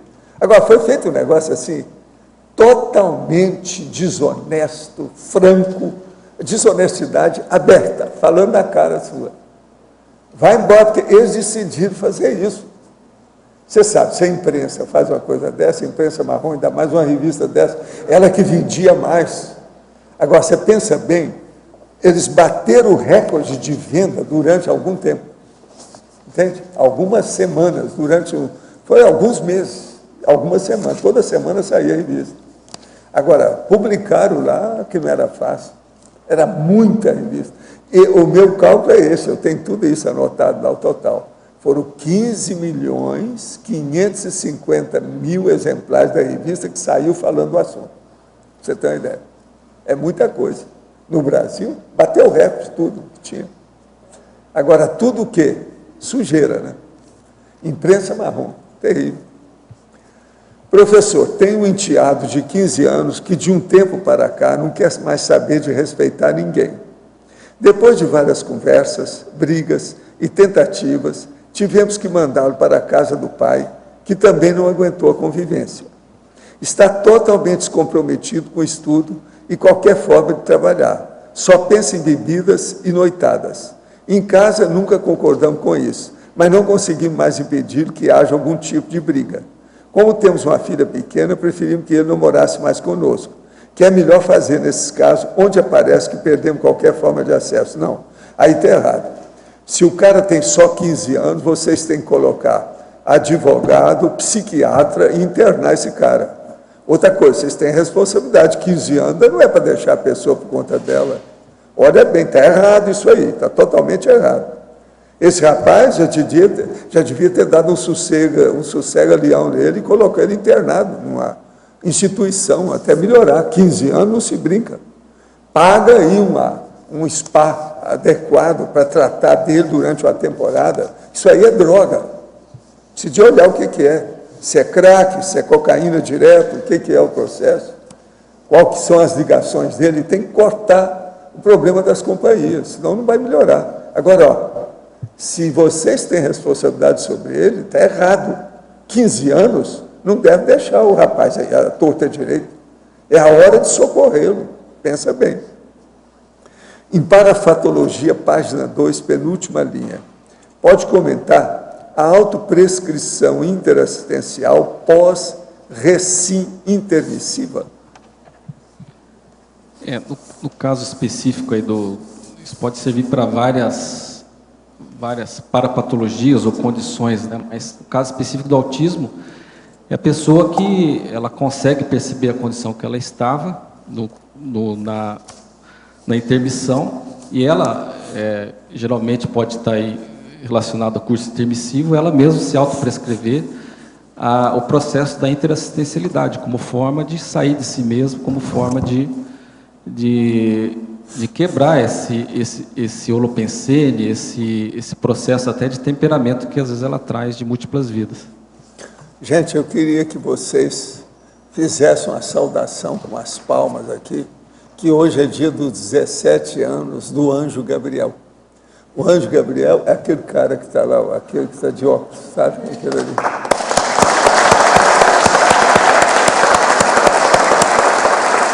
O Anjo Gabriel ajuda a natureza, ele gosta muito das coisas da natureza, é um dos nossos paladinos de defesa da natureza aqui do CAEC. Agora, em Efeitologia, página 3, primeira linha, poderia explicar os efeitos autocoercitivos dos erros acobertados? Isso aí, isso aí me chamou a atenção quando eu estava lendo o livro Cristo Espera por Ti. Tem a condição lá do médico Florian, que ele começa a ser chantageado pela suposta filha dele, a Rocelane, e ele, uma filha que ele, vamos dizer assim, ele tinha abandonado, né, e ele tinha uma condição como médico muito boa onde ele morava, naquela condição ali, e aí ela ia chantagear, pedindo dinheiro, Então, quem lê o livro vai se lembrar muito bem desse uma série de acontecimentos, e ele vai desenvolvendo um mecanismo, né, de, como ele não tinha coragem para expor aquele erro que ele tinha feito, expor publicamente, ele foi acobertando aquele processo, acobertando, e isso vai levando gradativamente ao processo de fechadismo. Ele desenvolveu o mecanismo de autismo durante os episódios do livro, até que ele conseguiu fazer a catarse do processo antes da dessoma. Mas é um exemplo de mecanismo. Todo erro ou falha que a pessoa julga principalmente mais grave e ela coberta, vai levar ao mecanismo de autoassédio e de autofechadismo. Professor, é verdade que só 2% da SOCIM cumpre a própria PROEX? Se é verdade, por que um número tão baixo, considerando que a programação de vida é sempre execuível de acordo com as condições da CONSIM? Olha, eu não sei também se é muito certo que só 2%, não, pode ser que seja menos, pode ser 0,0000, sei lá. Agora, o caso todo é o seguinte, para ter a PROEX, a pessoa tem que raciocinar sobre o assunto. A maioria ainda não tem lucidez para vir aqui e conservar lucidez sobre aquilo que às vezes ela viu extrafisicamente. Muita gente ainda tem a baratosfera. Esse é o motivo que está fazendo a reurbanização da Terra. Então, a tendência das pessoas para melhorar, e foi isso que os amparadores e, vamos dizer, os revoluciólogos e serenões pensaram, foi o seguinte, vamos fazer um curso que possa fazer com que as pessoas possam raciocinar mais e também gravar mais o que elas devem fazer na vida humana, para levar a vida humana corretamente e não deixar que a vida leve a pessoa. Porque a maioria que vem aqui, eles são espectadores do destino deles, eles não decidem o destino. A vida vai levando a pessoa. Ela não tem autodeterminação naquilo que ela faz. Agora, com o curso intermissivo, vocês já começam a decidir o seu destino. Já sabem o que quer, o que vocês pretendem, qual objetivo a ser alcançado. Já há uma dedicação do processo com autoconsciência, autocognição, autolucidez. Então, isso muda. Esse povo, então, que é o que já fez curso intermissivo, é muito pouca gente ainda na Terra. Agora, Alver Betógrafo, como relaciona a síndrome do estrangeiro, a síndrome de abstinência do curso intermissivo e o autismo, tendo em vista que os variados tipos de autistas expressam algum nível de patologia da consciência, não sendo apenas problema somático? Poderia aprofundar? Isso é a Mauro que está perguntando para você, Cristóvão. A questão do síndrome estrangeiro que eu coloquei, porque a pessoa ela pode entrar nessa questão da síndrome estrangeira no processo de alienação. Ou seja, ela não vive a realidade que ela teria que viver, né, dentro às vezes até da própria família, ela se isola ou vai fazer trabalhos isolados, e ela acaba mais nesse sentido do processo de alienação. Então, aí ela desenvolve um processo autístico. Até quando a gente estava apresentando lá eu apresentei um artigo da questão do autismo lá em Portugal, na Jornada de Saúde, o Wagner Alegretti ele fez uma indagação à questão de extraterrestres, que ele tinha feito uma associação, tinha visto muito extraterrestre, fez uma associação com o autismo. Eu não tinha pensado nessa condição, mas é uma hipótese também que a pessoa que tem uma dificuldade de adaptação, né, ela vem de um outro planeta, e essa dificuldade de adaptação, ou seja, ela tem um aparato que ela não se adapta à nossa vida terrestre, né, nesse planeta. E isso é mais ou menos o que ocorre no autista. Ele tem um aparato que ele é inadequado para a convivência habitual que as pessoas têm de interação umas com as outras. Então, esse seria também um processo que levaria a dificuldade de comunicação, interação e o autismo. Cristóvão, na página... eu queria fazer uma relação disso com o ermitão. Existe alguma relação do autismo com o ermitão ou não? Com o ermitão? Sim, essa pessoa que se isola, né?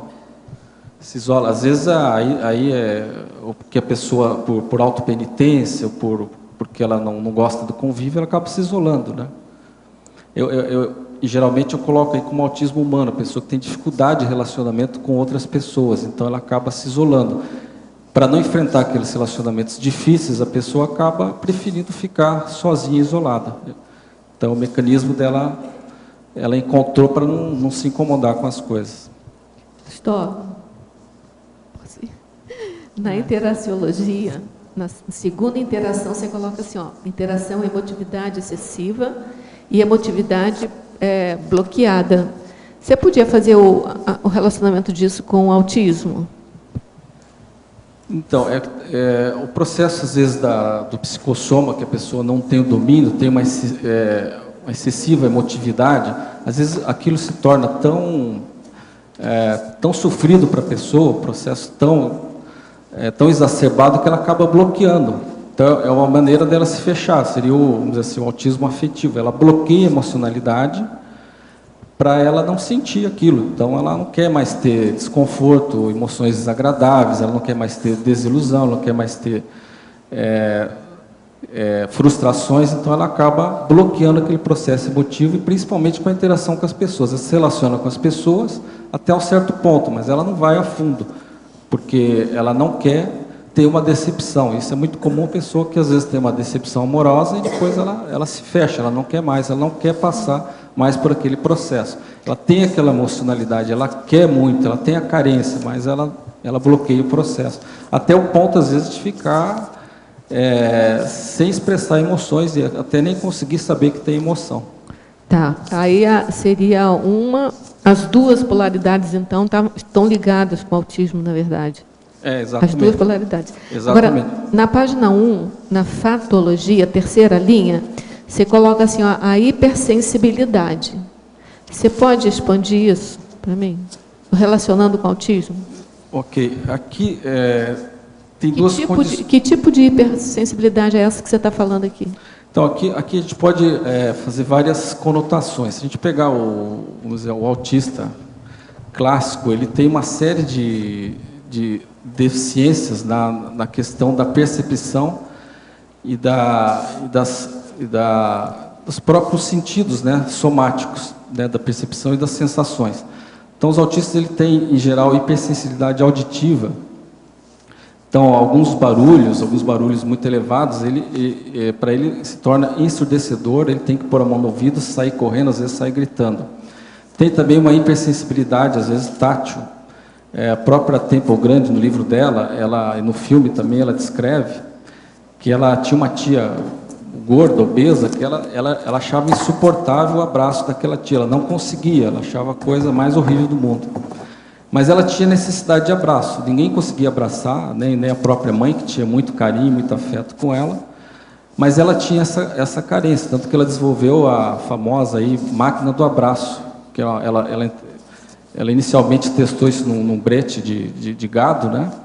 E aquilo deu um grande alívio, aquela sensação, até certo ponto, a pressão forte sobre o corpo dela, ela se sentiu muito aliviada, como se ela se sentisse abraçada. E ela desenvolveu daí uma máquina para isso. Então tem várias sensibilidades, tanto que é chamado, né, alguns chamam isso de tempestade sensorial. Isso seria um dos motivos, muitas vezes, que o autista fica isolado, às vezes até surdo, com mutismo. Com aparente mutismo, a pessoa fica tão inacessível porque ele não consegue processar todas essas informações que vêm, essas sensações, então ele se fecha, porque o aparato dele é diferente, ele acaba se tornando, às vezes sente dor ou uma série de coisas.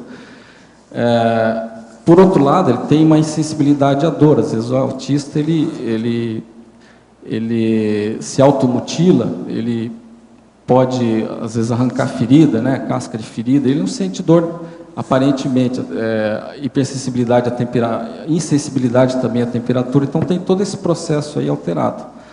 E a gente pode também fazer uma extensão para a pessoa que é muito egocêntrica e hipersensível, ou seja, qualquer coisa que contraria aquilo que ela quer fazer, da maneira que ela quer fazer, ela acaba se frustrando, ela acaba gerando um processo também patológico, a hipersensibilidade que a pessoa tem, tudo aquilo que sai dentro do processo egocêntrico dela. Obrigada, tá? Cristóvão, aqui na página 5, por favor, eu estava analisando a tua listagem, a tua taxologia, aqui com os 14 itens, achei bem interessante, e eu queria que você me ajudasse a compreender o item 7, na realidade, porque, analisando a listagem, você utiliza a palavra autismo como sendo uma falta de, né, uma alienação, por exemplo, o item número 1, você fala, autismo afetivo, alienação de afetos. Daí o item 7, você traz para nós o autismo informático. Aí, só esse item que ele não funciona como alienação. Na realidade, seria uma alienação conviviológica a partir da utilização da informática. Aí a alienação, né, do convívio, né? Sim. Aí, você acha que não ficaria melhor utilizar, talvez, o nome autismo conviviológico, alguma coisa desse tipo, por ser falta de, ou alienação de?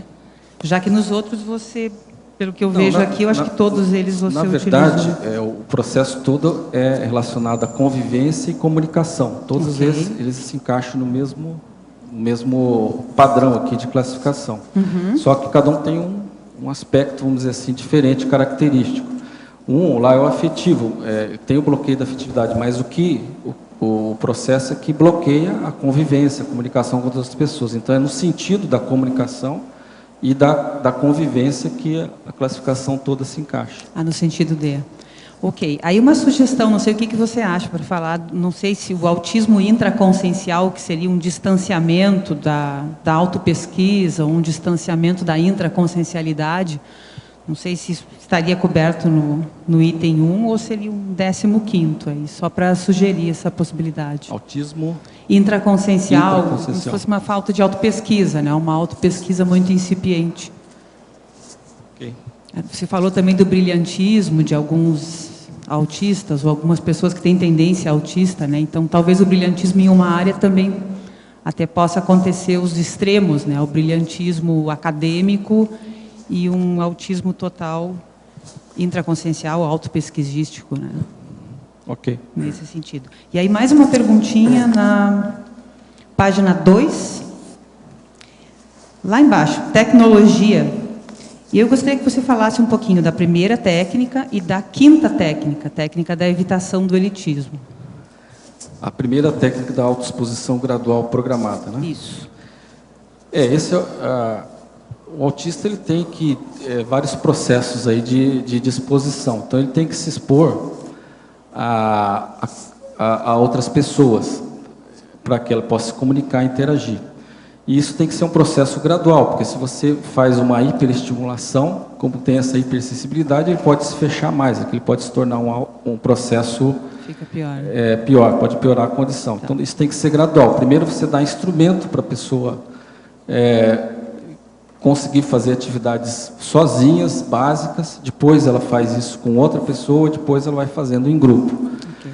E quando o processo do autismo está relacionado à pessoa que já tem uma cognição boa, às vezes a questão dela é se expor, né, gradativamente a grupos sociais cada vez maiores, de grau de dificuldade de convivência, por exemplo, pessoas estranhas que falem línguas diferentes, até exposições públicas, né, onde a pessoa vai realmente ter que se abrir mais naquele contexto.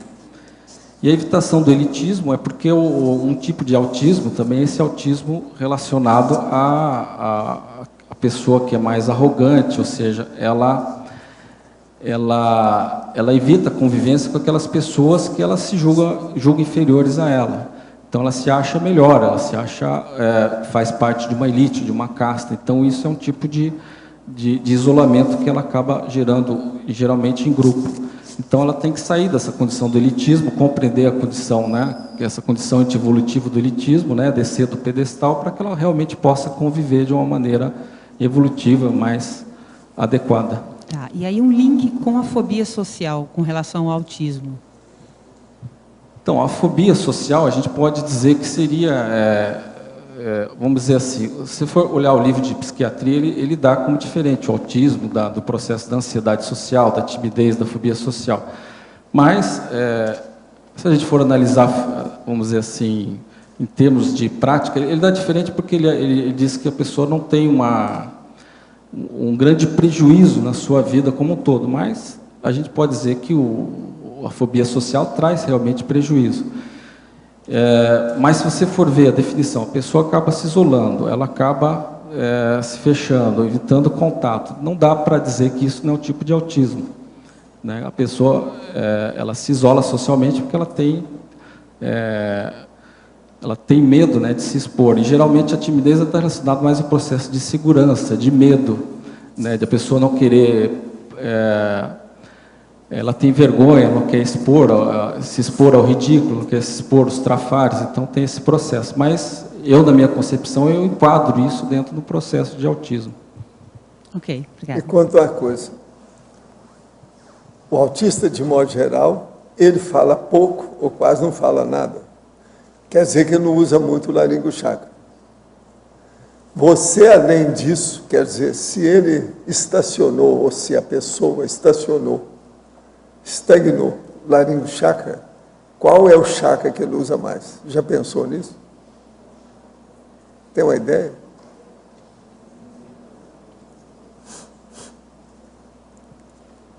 Vamos pensar nisso. Pode ser o cardio chakra. Uma outra coisa, aquele processo da pessoa repetir frases ou um conceito, você fala, a pessoa repete. Ecolalia. Isso, essa ecolalia, às vezes é comum com ele, ou não? Com o autista, claro. Quais são os fatores que faz a ecolalia, no caso deles? Você já notou isso também? O que é que desencadeia? Por que é que num determinado ambiente acontece isso, no outro não? O porquê eu não sei. Exatamente. Não sabe não, né? Ninguém pesquisou isso. Isso é relatado que existe, né? Essa ecolalia. Agora, o chakra, eu acho que pode ser, às vezes, até os chakras cefálicos. Às vezes a pessoa hipertrofia a intelectualidade, né? Para compensar. O caso que eu acho aí também é isso. Agora, o problema maior para mim é o chakra frontal. Por causa do processo da visão, por causa da comunicação. Isso aí é que é a coisa séria. Então, anulou aqui, porque tem estudo aqui. Mas fica só nisso, não há comunicação embaixo. Interrompe o processo, não há um seguimento naquilo. Agora, a ecolalia, uma das coisas que eu sou implicado, que eu não fiz também experiência disso, eu examinei muitos casos. Mas, por exemplo, quais são os fatores que faz a pessoa fazer a ecolalia numa hora e transforma a situação? Não. Por quê? É aí que a gente teria que fazer, mas teria que estudar mais gente. Eu não cheguei a ler nada na questão da causa disso. Teria que pesquisar mais. Tem que ver. Aí poderia dar uma porção de indicações também para a gente ajudar a pessoa. O que tem sobre a ecolalia é que ela é uma comunicação não proposital. Ela fala não com a intenção de comunicar, fala por falar. Então, pode ser, às vezes, desencadeado uma hipótese pelo estresse, vamos dizer assim. Pode. Que as próprias estereotipias... Mas eu acho que, às vezes, o local influi nisso. O holopensene. Não é só a pessoa, não. O holopensene. Agora, falta muito estudo de holopensene com os distúrbios do processo da patologia humana. O povo não faz estudo do holopensene com patologia. É uma pena. Medicina precisa disso. Todo lado. Se eu falo há 50 anos. Até agora nós ainda não desatamos esse nó. Esse fato não pode ser derivado daquilo que ele falou, da atenção muito focalizada. Então, ela focaliza a atenção dela na boca do outro. Aí o que o outro fala, e ela custa sair dali. É câmera lenta, então, por isso que ela slow motion. O processo da observação e o problema daqui é o bradipsiquismo que está aí. Mas é que tem a ecolalia tardia, né? Essa é imediata. Tem aquela que lembra do filme. Ela conta o episódio, às vezes fala 10 minutos do filme, fala aquela sequência toda inteirinha. É uma ecolalia tardia, ela repete aquilo várias vezes. Agora, o autismo, ele é... Uma pergunta para vocês dois aí. O autismo é um problema cerebral e é consciencial também. Mas, assim, é possível... Eu estava olhando aqui na parafatologia... Mas, escuta, tudo que é cerebral é consciencial. É consciencial tá também. Certo? Não, mas a minha pergunta, sabe qual é? A minha pergunta é assim, é possível, por exemplo, que durante a noite um autista saia projetado normal? É. É isso que eu queria saber. Principalmente se ele tiver assistência. Uma projeção assistida é muito comum. Eu, com o Tom Mal, fizemos isso. Com algumas pessoas, é isso? Agora, veja. Tem o caso daquela menina que eu falo lá no Projeções da Consciência, que ela era pior do que autista. Agora, a gente tirava ela do corpo ou encontrava com ela fora do corpo e falava assim, não, lá eu não apito nada, aqui eu sei tudo. Mas não é a Angélica que o senhor fala? Não correspondia a ela, não dava. Mas não é a Angélica que o senhor fala? Hein? Não é a Angélica esse caso, não? É outra? Não, É a outra. moça, um negócio que eu Mas- falo no Projeções da Consciência, tem um capítulo lá sobre isso. Mas eu pensei que ali fosse só A menina, corpo. Não. eu lembro bem, porque a expressão dela era típica da época. Lá eu não apito nada. Terrível, né? Essa era uma instituição espírita, eu fiz pesquisa lá com o negócio, e a gente viu fora do corpo, encontramos com ela. Esse comentário que você está fazendo é um distrito de transição do livro. Pois é. Eu lembro que fiz a Ele tradução. está estudando lá. Agora, posso perguntar ao bibliógrafo uma dúvida aqui? Aí no item 9 da página 5, o que você quer falar com as habilidades Savant? Habilidades é sinônimo de síndrome de Savant, né? Que são isso vem do francês, são os sábios, né? Isso é uma condição muito associada ao autismo, né? Em torno aí de 10% dos autistas desenvolvem essa condição. Você assistiu, não sei se você assistiu o filme Rain Man. Então, é aquela condição. A pessoa tem um retardo mental, tudo, mas ela tem uma habilidade fora de série, em geral relacionada à memória ou matemática, por exemplo. Aquele filme ele foi baseado no americano chamado Kim Peek, que ele tinha uma memória assim prodigiosa, ele chegava a decorar, ele lia 2 páginas ao mesmo tempo, uma página para cada olho. E ele chegou a decorar na vida dele assim, mais de 12 mil exemplares. Ele decorou a Bíblia, o Alcorão, só para você ter uma ideia. Então ele tinha essa memória, mas ele era uma pessoa com retardo mental, não conseguia fazer nada, ele era considerado um autista, né? Não tinha deficiências motoras graves, ele tinha isolamento social, e ele tinha um processo cerebral, ele tinha uma série de defeitos cerebrais, ele tinha a genesia do corpo caloso, o cerebelo muito pequenininho, e o pessoal não entendia como é que ele conseguia ter essa memória. Que, em geral, que eles chamam de gênios, né? Quando a pessoa começa a interagir com as outras pessoas, ter relação social, se comunicar melhor, essa genialidade desaparece, que é aquela questão da atenção focada. Ela é tão focada no assunto que ele acaba hipertrofiando aquilo. Agora, interessante porque se utiliza muito como terapêutica para estes casos os cachorros labradores. Eu tenho guardado revistas, jornais dos animais que utilizam os médicos para tratar este tipo de doença. Não sei se você tem registrado alguma coisa. Sim, o uso de animais ele ajuda no processo. Os labradores. Eu não li especificamente sobre labradores, vi sobre animais. O autista em geral ele tem dificuldade com pessoas, mas ele tem facilidade com animais e alguns objetos. Então ele é um canal que se utiliza para melhorar esse processo de interação, principalmente afetiva. Sim, outro ponto importante que você coloca aqui no verbete é o assunto da autismo informático. Eu trabalhei por muitos anos numa empresa de informática e eu observava meus companheiros que eles ficavam focados na computadora horas e eu olhava que uma coisa estava errada aí. E a pessoa pega como um hábito de, digamos, como incomunicado, não? Está dentro de uma empresa de telecomunicações, está incomunicado. É uma coisa séria.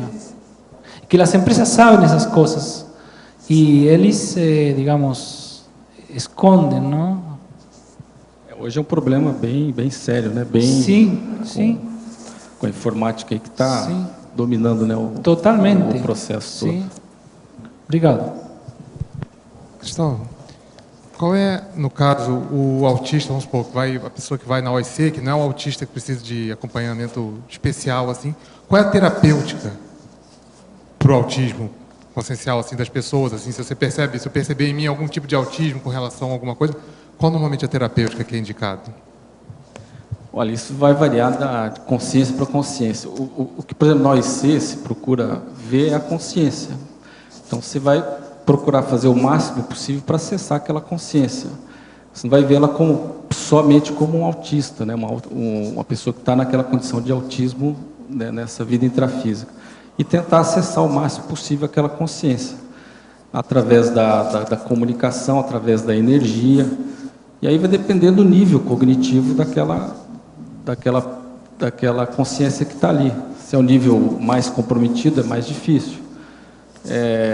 Mas o que eu percebo é que o processo de energia melhora muito. O processo de energia, de você exteriorizar energia, de fazer trabalho de energia junto. Então, ajuda muito a melhoria até dessa instabilidade, né, emocional, de sensorial e até extrafísica que ocorre em muitos casos, né? Eu vejo, por exemplo, no caso da minha filha, que tem autismo, ela tem um processo de medo muito intenso. E a gente vê que o processo extrafísico influencia muito. Então, quando você consegue fazer um ambiente mais tranquilo, desassediado, ela melhora.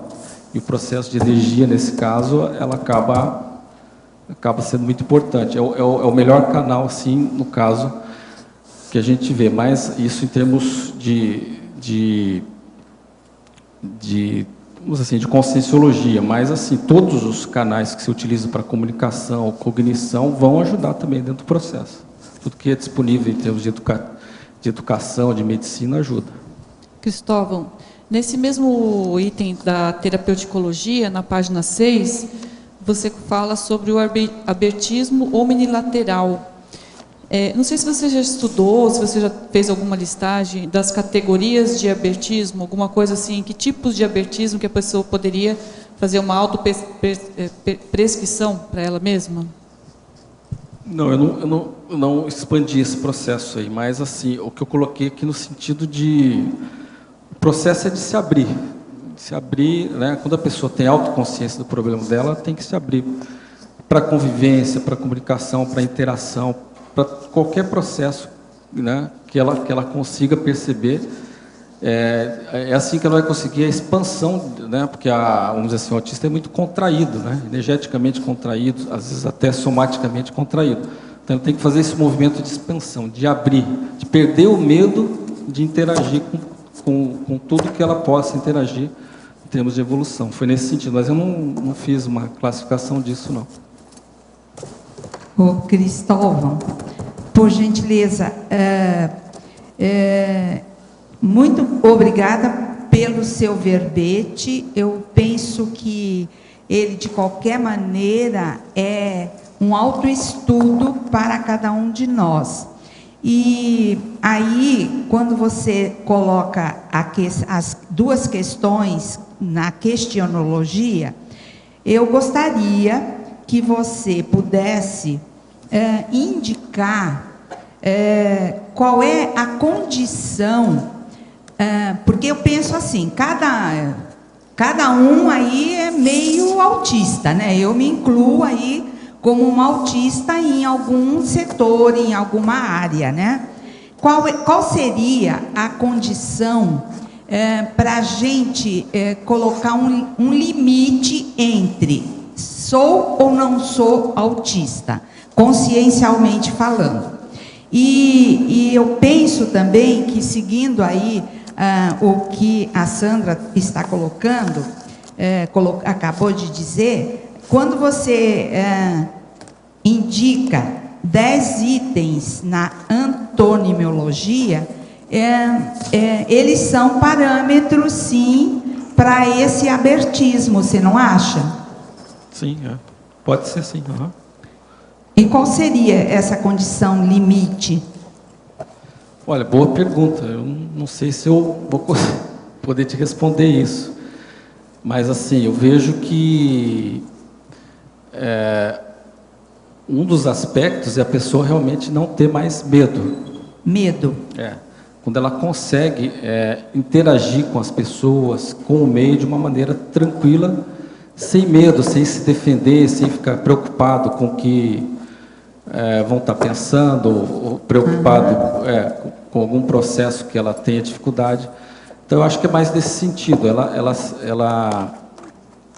ela de fato dominar. Eu acho assim que autista seria o serenão, né, que domina todas as situações, todos os ambientes, né, não, mas um parâmetro que eu penso ser importante, mais prático, seja essa questão de você não ter medo, ou mesmo que você tenha algum medo, você tenha a predisposição para enfrentar aquele processo.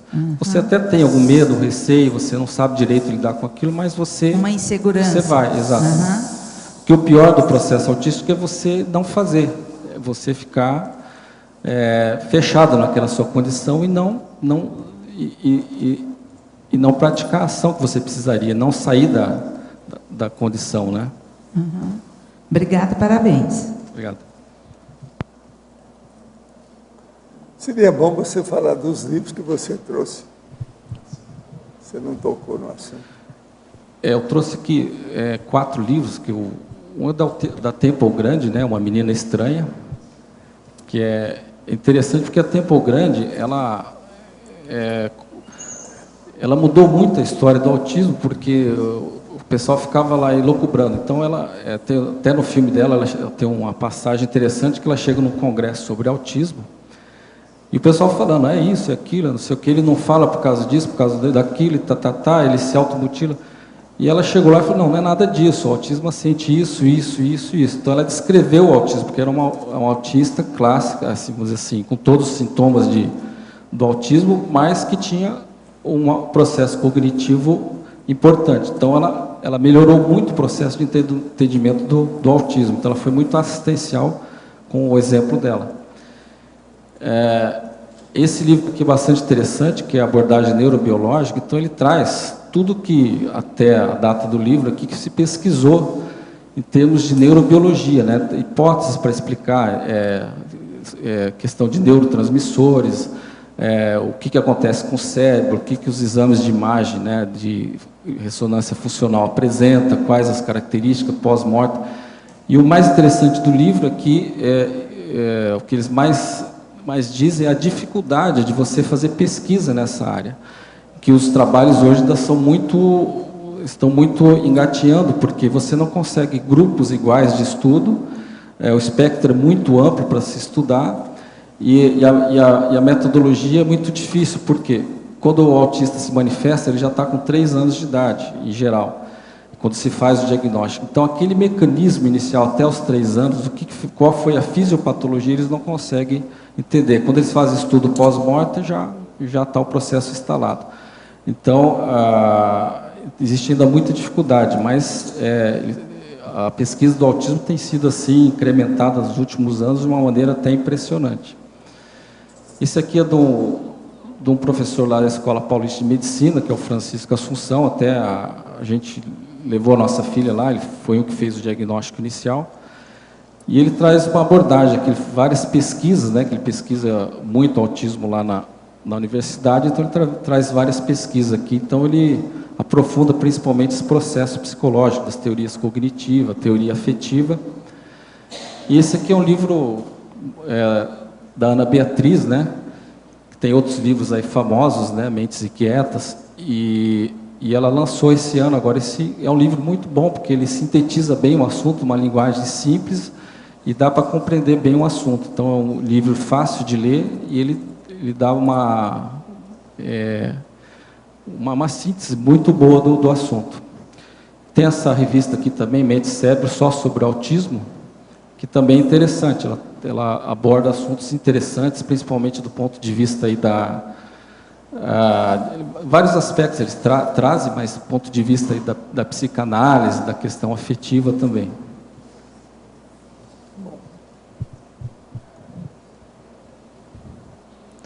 Cristóvão, na página 6, insegurança, uma categoria de autofechadismo consciencial, sobre essa questão incluindo vidas pretéritas. Você pode ampliar um pouco essa questão da insegurança? É essa questão do medo, né?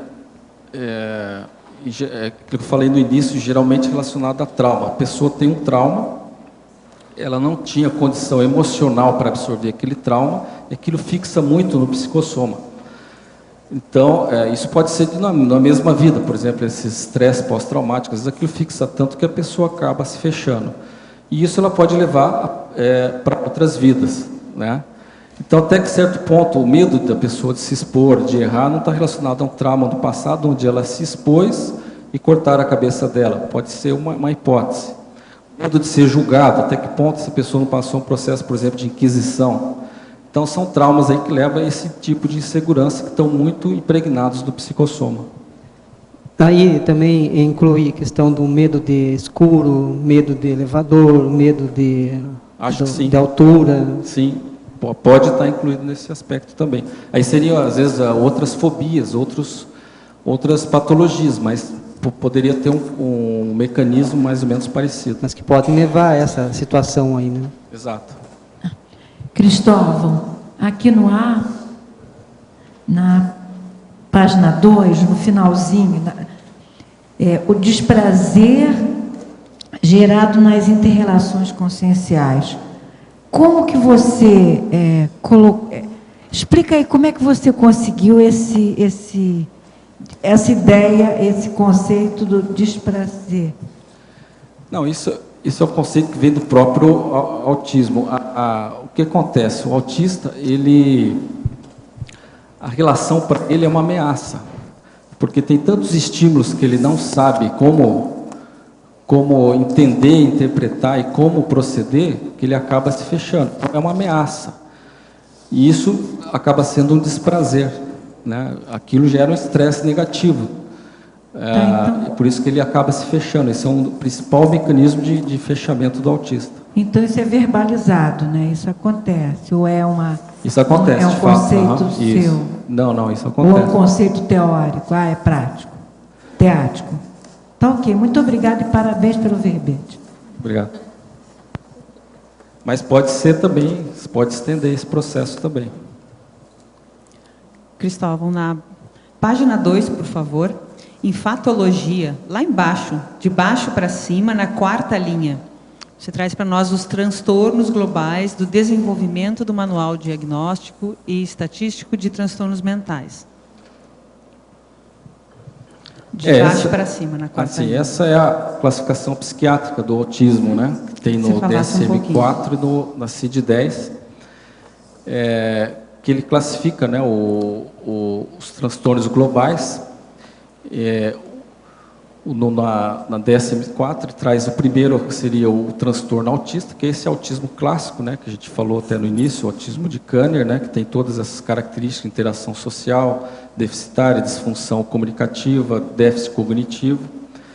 E aí ele traz outros transtornos que também fazem parte dessa condição, que é o transtorno de Asperger, ou síndrome de Asperger, o transtorno desintegrativo da infância, a síndrome de Rett e outros transtornos globais não especificados, ou seja, que não se enquadram em nenhum desses itens anteriores que eles acabam classificando aí.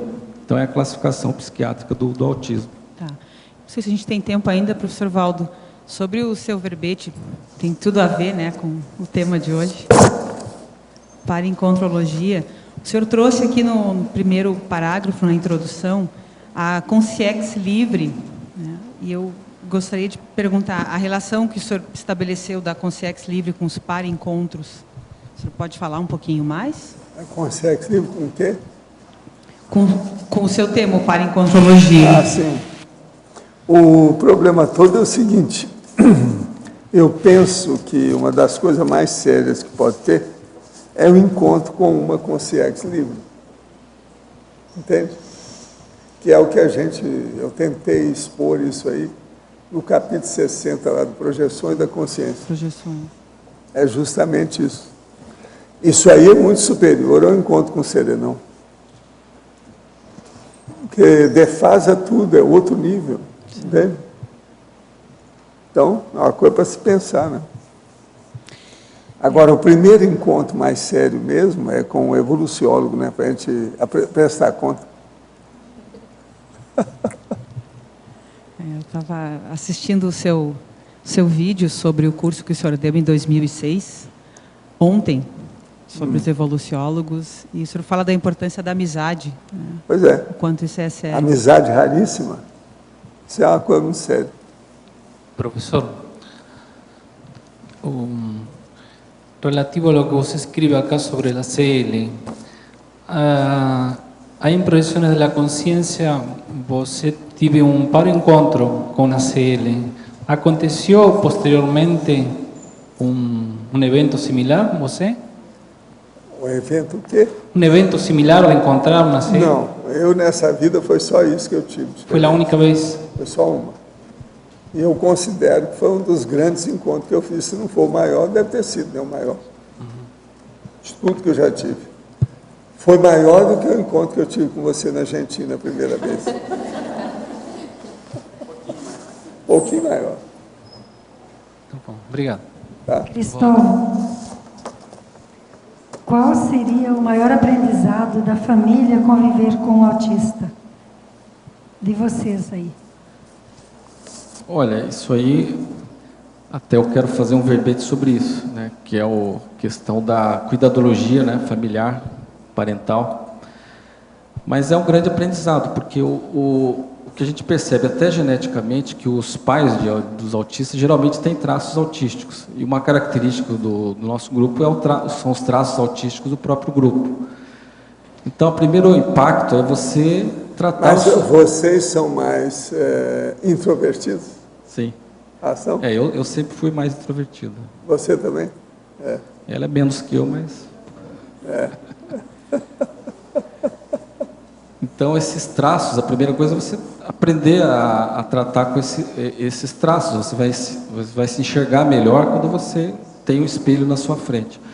Mas a condição mais importante que eu vejo é a questão do aprendizado da assistência profissional, que você realmente tem que sair do seu egocentrismo para assistir aquela consciência. Não tem saída, é uma coisa assim gritante.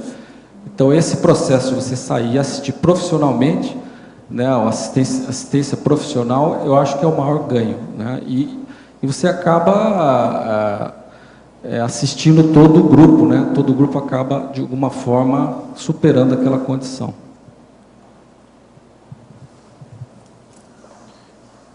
Valdo, o que você acha que levou você a ter aquele encontro com o sexo livre? É a gente ter uma noção do que era isso, pelo menos abrir a cabeça, enquanto eu estou aqui no corpo, para ter uma noção disso, cada conscienciologia. Sim, mas de lá para cá, tua noção ampliou. E por que você não teve outros... Pois é, mas aquilo detonou o processo, não precisava, né? Eu já sei mais ou menos como é que é. Eu explico lá, lê lá o que é que eu estou falando. Eu não tenho, aqui, eu não consegui explicar nada lá, mas pelo menos eu falei. Entendeu? Eu tentei. Já é alguma coisa. Não é nada fácil isso aí. Porque o processo, a hora que mexe na morfologia da realidade, cria problema na cabeça da gente. Nós estamos muito acostumados com formas, morfologia. A hora que desaparece isso, que fica o processo só centrado dentro da consciência, é um problema. E é justamente o caso da consciência livre. Eu, para mim, até serenão, tenho problema com a consciência livre. É óbvio. Pensa nisso. Agora, valeu a pena. Eu, se pudesse pedir uma reivindicação em favor de vocês, eu ia pedir para alguma consciência livre aparecer para um por um aqui. Mas você sabe, isso aí deve ter algum mérito de trabalho, alguma coisa. Tem que ter uma razão assistencial para isso. Senão, eles não perdem tempo. Você acha que detonou naquele momento pela escrita que você estava fazendo, do diário, do livro? Não, uma opção de coisa, né? Isso aí me ajudou muito. Me deu uma noção mais séria. Agora, ó, ali tinha mais gente, não era só eu. O problema não foi feito só para os meus belos olhos, está entendendo? E outra coisa, eu já tinha visto isso fora do corpo. O Zé já viu isso.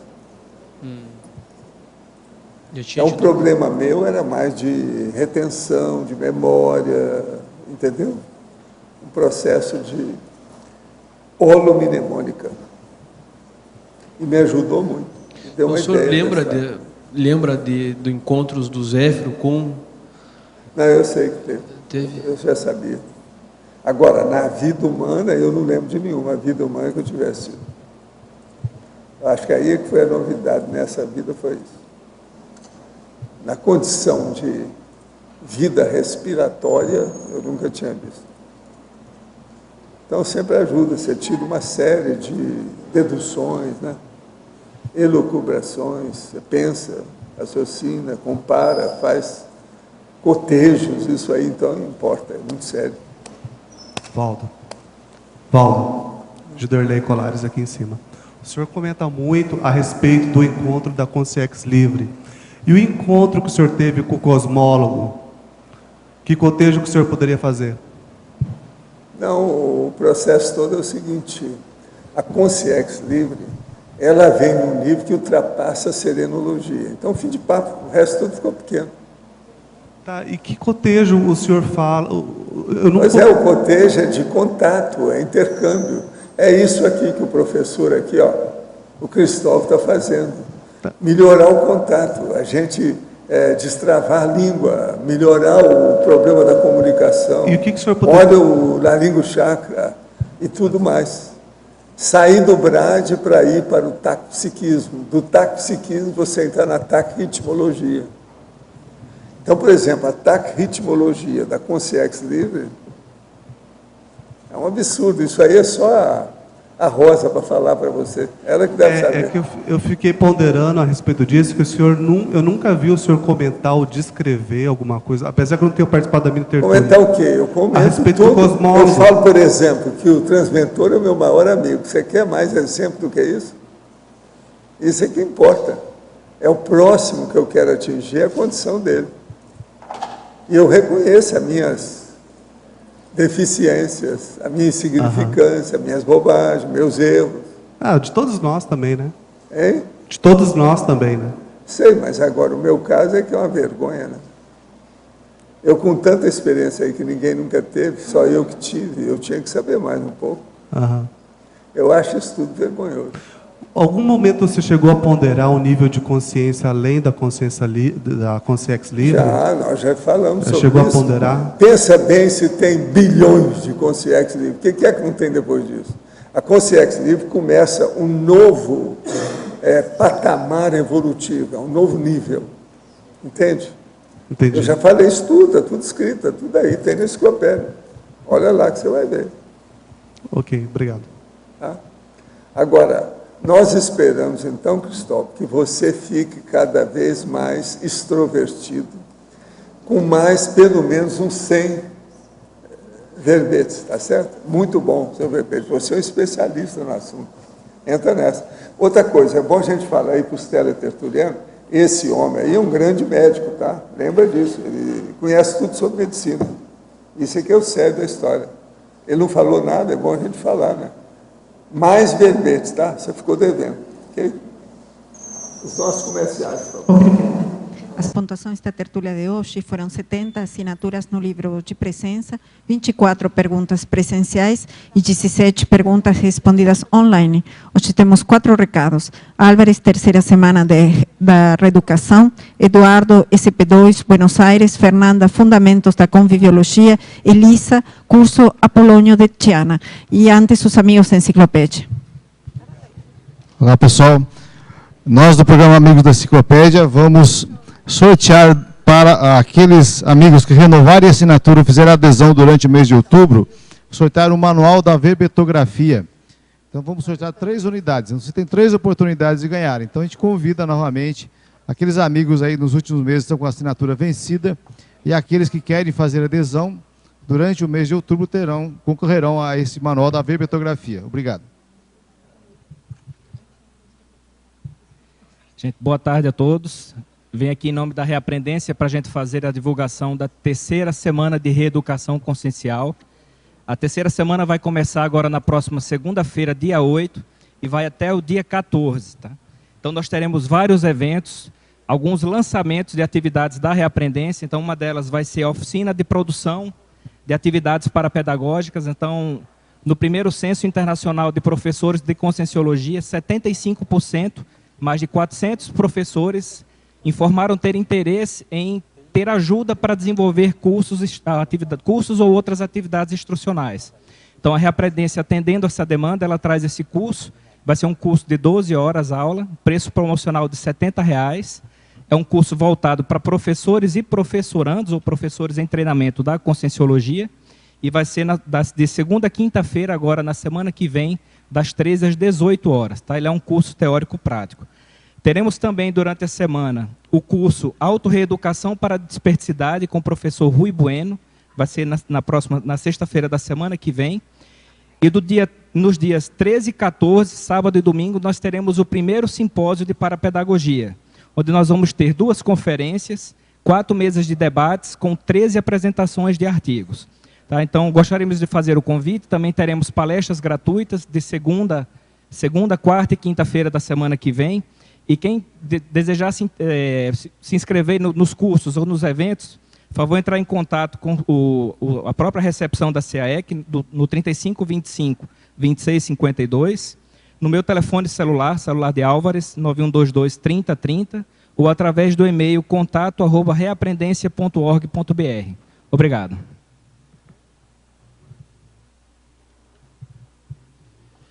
Boa tarde a todos. O IPC convida para o curso ECP2. O ECP2 é um curso que acontece no modelo de imersão em hotel de 3 dias. E a partir do EPICOM do curso são instalados 2 campos bioenergéticos consciencioterápicos. Os campos são instalados no sábado e no domingo de manhã. E a parte da tarde nós temos os debates para debater as ideias aí obtidas no campo.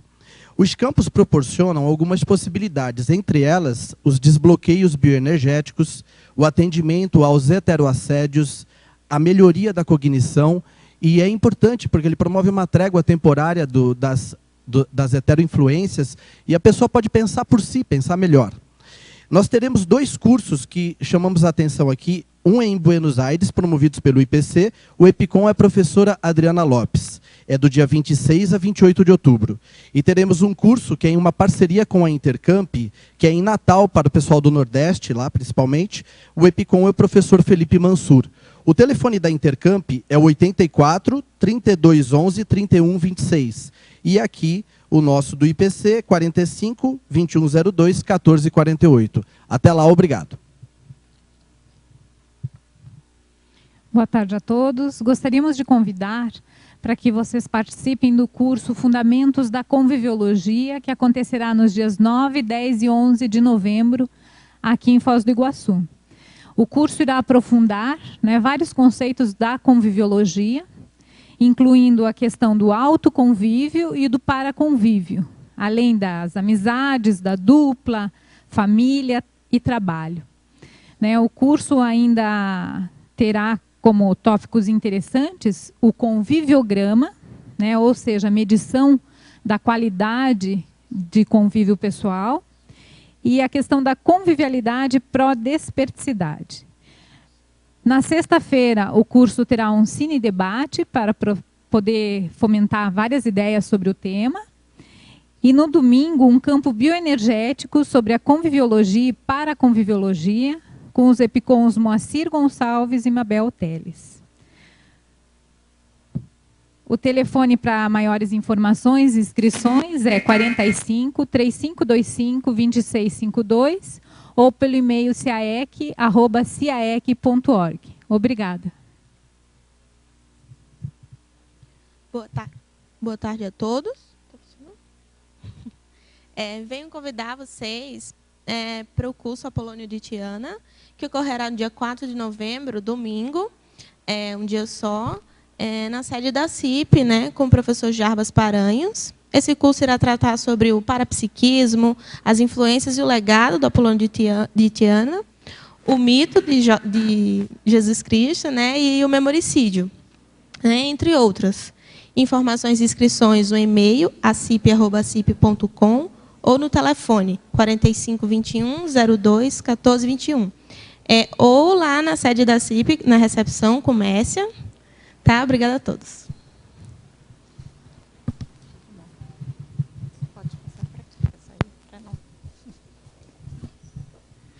O verbete da manhã é Heresiologia, especialidade Descrenciologia. Autora, professora Eliana Manfroy. Obrigada, boa tarde a todos.